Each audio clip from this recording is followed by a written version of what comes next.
Ağcabədi rayon İcra Hakimiyyətinin təşəbbüsü ilə Konstitusiya və Suverenlik ili çərçivəsində başladılan, rayonun ümumi təhsil məktəblərində həyata keçirilən uşaq və yeniyetmələrin hüquq və vəzifələri mövzusunda maarifləndirmə tədbirləri davam edir. May ayının 26-sında daha bir neçə məktəbin şagirdləri ilə görüşlər keçirilib. Öncə Ağcabədi şəhər 11 nömrəli və 9 nömrəli tam orta məktəblərin şagirdləri ilə söhbətlər aparılıb. Görüşdə öncə Ağcabədi rayon İcra Hakimiyyətinin İctimai, Siyasi və Humanitar Məsələlər şöbəsinin baş məsləhətçisi Sevinç Niftaliyeva çıxış edib.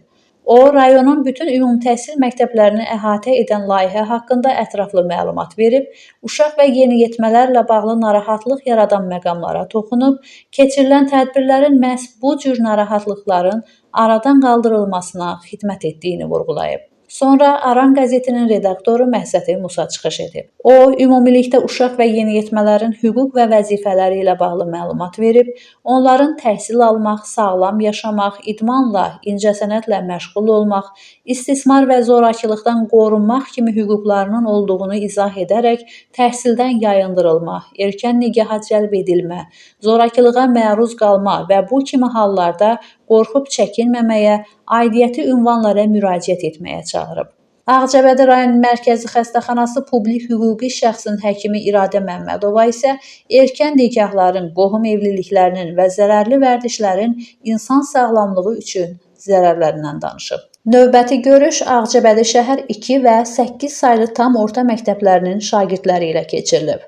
Burada da çıxışlar zamanı şagirdlərə onların hüquq və vəzifələri haqqında ətraflı məlumat verilib, o cümlədən erkən nikahların fəsadları, onun vurduğu psixoloji, fiziki, mənəvi zərbələr geniş şəkildə izah olunub, yeniyetmələrimizin təhsilə, həmçinin müəyyən peşələrə yiyələnməsi üçün çağırışlar edilib.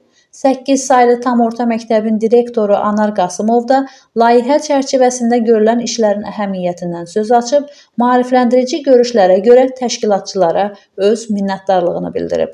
Qeyd edək ki, görüşlər zamanı erkən nikahların qızlarımızın həyatına vurduğu zərbələrdən bəhs edən film nümayiş etdirilib.